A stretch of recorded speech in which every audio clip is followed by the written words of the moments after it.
আর একটা প্রশ্ন যাওয়ার আগে আমি সেই প্রশ্ন উত্তর দিয়ে দিয়েছি, তা হচ্ছে আমাকে সবাই বলেছেন স্যার এই সমাজসেবা মানে সার্কুলার তো শেষ হয়ে যাবে 23শে জুন, সার্কুলার শেষ হয়ে যাচ্ছে আবেদন করা।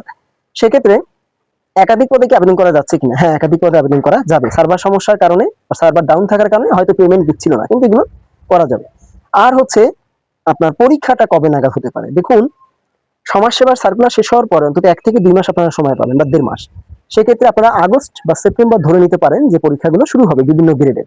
সেক্ষেত্রে যেকোনো পরীক্ষা আগে হতে পারে। অফিস সহায়ক আগে হতে পারে, ফিল্ড সুপারভাইজার হতে পারে বা ইউনিয়ন সমাজকর্মী আগে হতে পারে। তবে সবার আগে যদি বলি ইউনিয়ন সমাজকর্মী পরীক্ষাটা হওয়ার সম্ভাবনা সবচেয়ে বেশি। ঠিক আছে? যেহেতু এটা একটা বড় রিসার্কুলার, সেক্ষেত্রে ওইটা পেন্ডিং রয়েছে অনেকগুলো পদ, সবচেয়ে বেশি পদ বলতে পারেন। আর যতদূর আমার জানা আছে। তো সেক্ষেত্রে ওইটা হওয়ার সম্ভাবনা সবচেয়ে বেশি। তো ভালো থাকবেন আপনারা। আর ওই পরীক্ষাটা নিজ জেলাতে হয় বা বিভাগে হয়। আর ফিল্ড সুপারভাইজার পরীক্ষাটা হয়তো বা ঢাকাতেই হওয়ার সম্ভাবনা সবচেয়ে বেশি, নিজ জেলা বা বিভাগে হয়তো দিবে না। ঠিক আছে? দিলে তো ভালো।